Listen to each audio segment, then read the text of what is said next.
এখন এই যে শ্লোক হচ্ছে 11 স্কন্ধ 2য় অধ্যায় 41 নম্বর শ্লোক। এই শ্লোকে কি বলতে চাইছে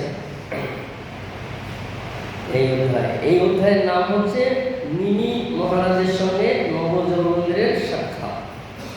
নবযৌবনেন্দ্র হচ্ছে এই শব্দের 9 জন সন্ন্যাস পুত্র, যারা হচ্ছে বিরাগী হয়ে গেছিল, সংসার ত্যাগ করেছিল। তো তাদের সঙ্গে মহারাজের সাক্ষাৎ হচ্ছে, নিমি মহারাজের। আজকের যে শ্লোক, এই শ্লোকে তাৎপর্য এটাই দিচ্ছে যে যা কিছু সৃষ্টি আছে হয়েছে, সৃষ্টির মধ্যে যা কিছু আছে সবই ভগবানের শরীরের সঙ্গে সম্বন্ধ। আর তাই আমরা যা কিছু দেখব, যা কিছু শুনব, যা কিছু করব, তা সবই যেন ভগবানের কেন্দ্র করে হয়, ভগবানের জন্য হয়। কারণ এই যে সৃষ্টি স্থিতি লয় সব ভগবানের ইচ্ছাই হচ্ছে। ভগবান সেটা নিজেই করছে গুণের মাধ্যমে। জড়জগৎটা কি হচ্ছে? গুণ দ্বারা সৃষ্টি হচ্ছে না? ত্রিগুণ। কি ত্রিগুণ? সত্যগুণ, রজগুণ, তমগুণ, তাই না? এই ত্রিগুণ যেহেতু জড়জগৎ সৃষ্টি হয়েছে, আর এই 3 গুণের অধিষ্ঠানও আছে, তাই না? কি 3 গুণের অধিষ্ঠান? ব্রহ্মা, বিষ্ণু, মহেশ্বর, তাই না? ব্রহ্মা রজগুণের সৃষ্টি করছে, আর শিব তমগুণে ধ্বংস করছে, আর বিষ্ণু সত্যগুণে পালন করছে। এখন এই যে ব্রহ্মা, বিষ্ণু, মহেশ্বর, এরা কারা? এরা স্বয়ং ভগবান। স্বয়ং ভগবান যেহেতু তিনি গুণের ঊর্ধ্বে আছেন, গুণের মধ্যে নেই, তাই এই জড়জগৎ পরিচালনা করার জন্যে ভগবানকে এই গুণের আশ্রয় নিতে হয়েছে। ভগবান কৃষ্ণই এই গুণের অধীশ্বর হয়েছে। কিন্তু গুণের অধীশ্বর হলে কি হবে? তিনি বিষ্ণু তত্ত্বে গুণ থেকে উপরে আছেন। তিনি মায়াকে নিয়ন্ত্রণ করছেন, কন্ট্রোল করছেন, এই জড়জগৎকে নিয়ন্ত্রণ করছেন, শাসন করছেন, পালন করছেন। তিনি গুণের ঊর্ধ্বে আছেন, সপ্তগুণের উপরে আছেন, কিন্তু তিনি এই গুণের অবতার রূপে নিজেকে প্রকাশ করেছেন। তো যদিও ভগবান এই ত্রিদেব হিসাবে জড়জগতে প্রকট হয়েছেন, তবুও ভগবানের ভগবত্তা কাছে শুধু বিষ্ণু তত্ত্ব ছাড়া এই ব্রহ্মা বা শিবজি তার সমকক্ষ হতে পারে না, গুণাতীত হতে পারে না। সেই জন্যে ব্রহ্মসংহিতায় ব্রহ্মা বলছেন, ক্ষীরম যথারুধি বিকার বিশেষ যোগা সংজায়তে নহিতত পৃথক বস্তু হেয়। কোনো বিশেষ কার্য সম্পাদন করার জন্যে এই বিষ্ণু, ভগবান কৃষ্ণ এই গুণের অবতার করেছে, যে অবতারেরা পুনরায় আর বিষ্ণু তত্ত্বে ফিরে যেতে পারে না, যেহেতু তারা গুণকে স্বীকার করেছে। তাই এখানে বলছে যে ক্ষীরম যথারুধি বিকার বিশেষ যোগা। ক্ষীর মানে দুধ যদি অম্ল যোগে সংযোগে দই হয়ে যায়, তো দুধ দই হলো, কিন্তু দই কিন্তু আর দুধে পৌঁছতে পারবে না, ফিরে যেতে পারবে না, তাই না? তাই ভগবান ব্রহ্মা হলো, শিব হলো, কিন্তু শিব আর ব্রহ্মা ভগবানের কাছে ফিরে যেতে পারছে না, আর ভগবান হতে পারছে। কিন্তু বিষ্ণু পারছে। কেন পারছে? বিষ্ণু সত্যগুণকে কন্ট্রোল করছে, নিয়ন্ত্রণ করছে, উপরে আছে, গুণের মধ্যে সত্যগুণ ধারণ করেছে এই জড়জগৎকে পরিচালনা করার জন্য, কিন্তু তিনি গুণের উপরে আছে, মায়াকে কন্ট্রোল করছে, নিয়ন্ত্রণ করছে। কিন্তু এই ব্রহ্মা আর শিব মায়ার অধীনে আছে, গুণের দ্বারা প্রভাবিত হয়েছে। এইটাই হচ্ছে পার্থক্য ভগবানের সঙ্গে আর জীবের সঙ্গে, যে ভগবান পারে, জীব পারে না। তাই কোনো জীব ভগবান হতে পারে না। ভগবান জীবের মধ্যে আসতে পারে, কিন্তু জীব ভগবানের মধ্যে হতে পারে না। তাই অনেকে বলে, নিরীশ্বরবাদীরা, মায়াবাদীরা বলে যে আমরা যখন এই দেহ ত্যাগ করে সিদ্ধিপ্রাপ্ত হব, নির্বাণ, অর্থাৎ যখন ব্রহ্মে পৌঁছাবো এই শরীর ত্যাগ করে, জড় শরীর, তখন আমরাই পরম ব্রহ্ম হয়ে যাব, ভগবান হয়ে যাব। আমি ভগবান, তুমি ভগবান, সবাই ভগবান। এর হচ্ছে মায়াবাদীদের সিদ্ধান্ত, দর্শন। ব্রহ্ম, সকলেই ব্রহ্ম। অহম ব্রহ্মাস্মি, আমি ব্রহ্ম। কিন্তু ব্রহ্ম ঠিক আছে, কিন্তু পরম ব্রহ্ম নয়।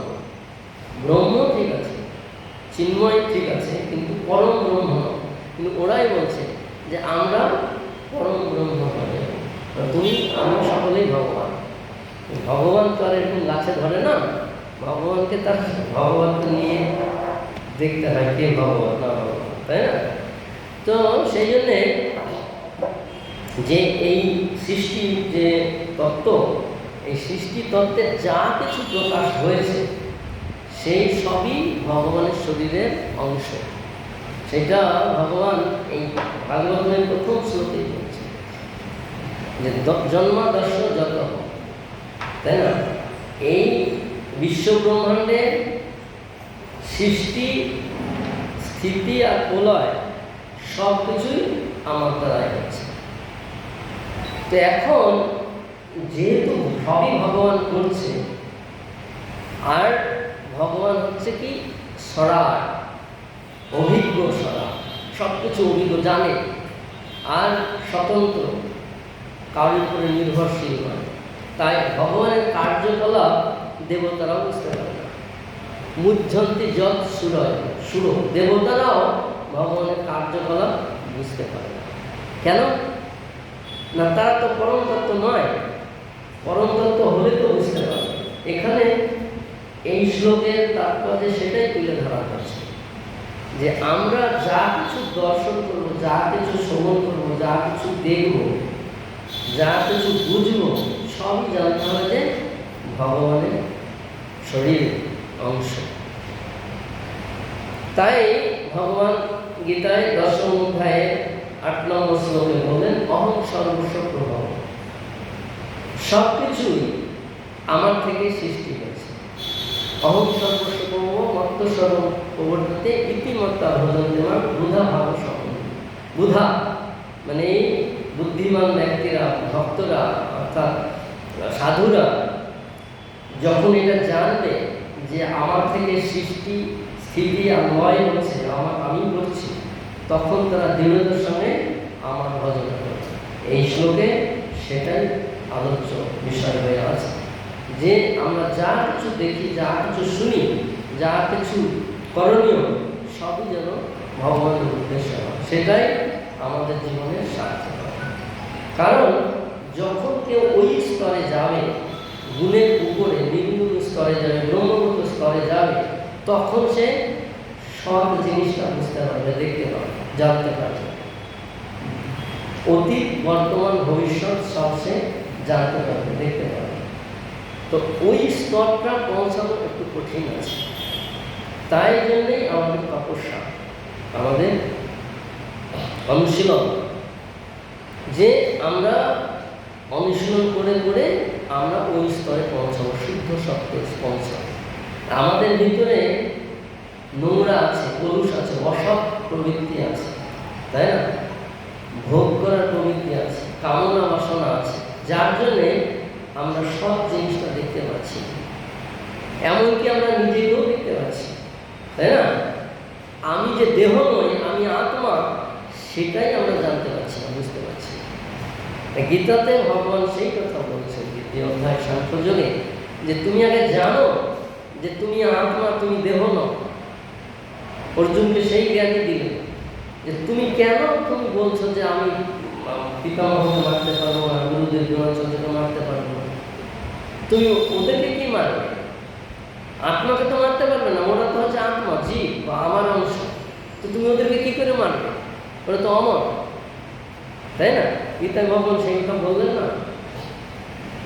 2য় অধ্যায় 23 নম্বর শ্লোক কি বলছে? নৈনম ছিন্দন্তি শস্ত্রাণি নৈনম দহতি পাবক ন চৈনম ক্লেদন্তপ ন শোষয়তি মা। আত্মাকে অস্ত্রের দ্বারাই কাটা যায় না, আত্মাকে আগুনে পোড়ানো যায় না, আত্মাকে জলে ভেজানো যায় না, আত্মাকে বাতাসে শুকানো যায় না, আত্মাকে কোনো কিছুতেই নষ্ট করা যায় না। কেন?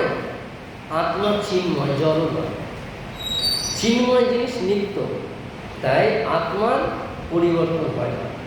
কিন্তু শরীর অনিত্য, জড়, সেজন্য শরীরের পরিবর্তন হয়। তাই তুমি মারবে কাকে? শরীরটাকে মারবে, আত্মাটাকে মারতে পারবে না। সেই জ্ঞান অর্জুনের ছিল না। অর্জুনের ছিল না, ছিল। ভগবান তাকে ওই স্তরে নিয়ে এসছে। দেহাত্মবুদ্ধি, দেহটাকে আমি বলে মনে করছে অর্জুন। কেন? ভগবান আমাদেরকে শিক্ষা দেওয়ার জন্য, এই গীতা দান করার জন্যে অর্জুনের মাধ্যমে অর্জুনকে সেই দেহাত্মবুদ্ধিতে নিয়ে এসেছে যে আমি কী করে মারবো আমার পিতামহ, আমার গুরুজনকে, আমার আত্মীয় স্বজনকে, আমার দেহের সঙ্গে সম্পর্কিত যা কিছু আমার। আর যখন আত্মার সঙ্গে সব কিছু, তখন পরমাত্মা, তাই না? আত্মার পরমাত্মা, আত্মা পরমাত্মার সেবা করে, তাই না? জীবের সব হয় নিত্য কৃষ্ণ দাস। তাহলে জীব কার সেবা করবে? কৃষ্ণের সেবা করবে না? এই শ্লোকে সেটাই বলছে। যা কিছু তুমি দেখবে, যা কিছু শুনবে, যা কিছু করবে, সব কৃষ্ণের ভাব। সেই কথা গীতায় ভগবান বলছেন, পঞ্চম অধ্যায় 18 নম্বর শ্লোক, বিদ্যা বিনয় সম্পন্নে ব্রাহ্মণী গতি হস্তিনী সুনিচৈব শপথেচা পণ্ডিতা সমদর্শী। পণ্ডিত, কোন পণ্ডিত? এই স্কুল কলেজের পণ্ডিত নয়, পারমার্থিক জ্ঞানের পণ্ডিত। সে কি করছে? বিদ্যা বিনয় সম্পন্ন ব্রাহ্মণ, গাভী, হস্তি, কুকুর, চণ্ডাল সকলকে সমান করে দেখছে, সকলকে সমান দেখছে। আমরা পারবো দেখতে? গাভীকে মানুষ দেখতে পারবো? কুকুরকে মানুষ দেখতে পারবো? কেন পারবো না? আমাদের গুণ আছে, তাই না? রজগুণ, তমগুণ বা সত্ত্বগুণ। কিন্তু এই পণ্ডিত ব্যক্তির গুণ নেই, সেই জন্য সমান দেখছে। কি দেখছে? শরীর দেখছে। কি দেখছে? আত্মা পরমাত্মা দেখছে, তাই না? আত্মা পরমাত্মা দেখছে, চিন্ময় বস্তুর দর্শন হচ্ছে। কেন না? তার দৃষ্টিটা চিন্ময় হয়ে গেছে, সে গুণের উপরে চলে গেছে। সেই জন্য তার জড় দৃষ্টি নেই, জড় শরীর দর্শন হচ্ছে না, আত্মা পরমাত্মা দর্শন হচ্ছে। তাই বলছে শাস্ত্রে কি, যে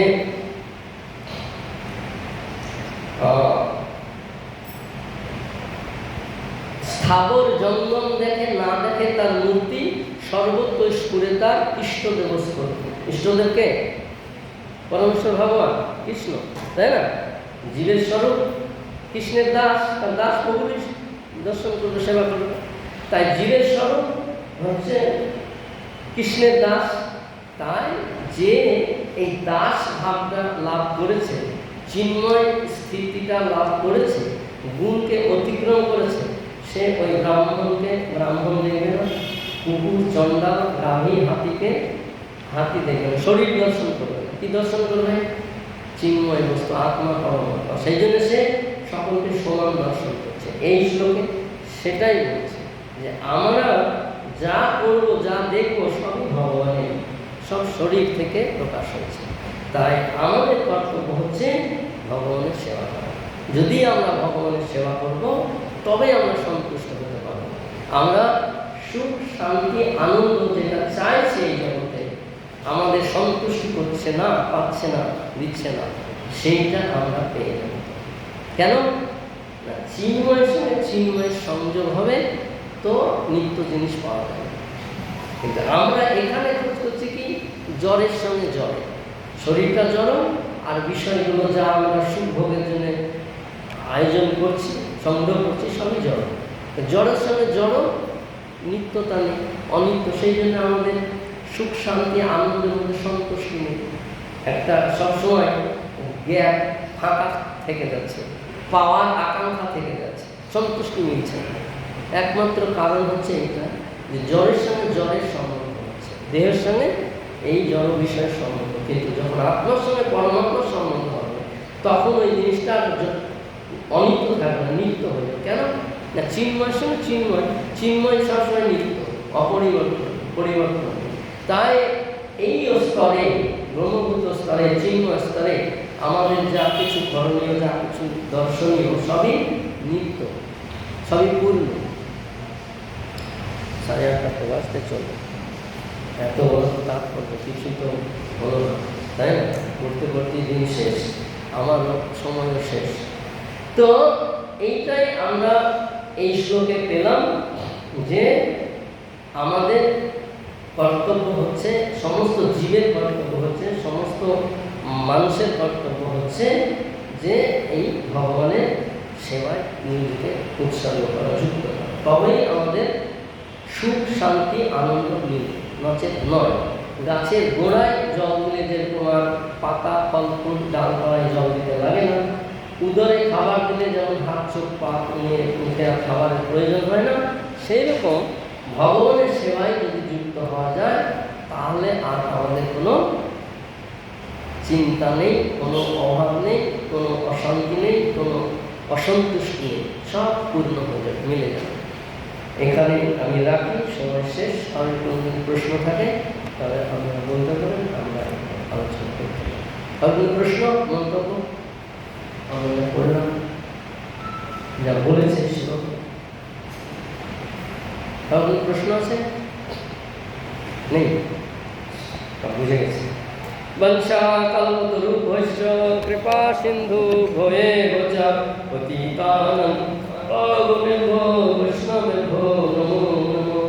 हरे कृष्णा कृष्णा कृष्णा हरे हरे, हरे राम राम राम हरे हरे। हरे कृष्णा कृष्णा कृष्णा हरे हरे, हरे राम राम राम हरे हरे। हरे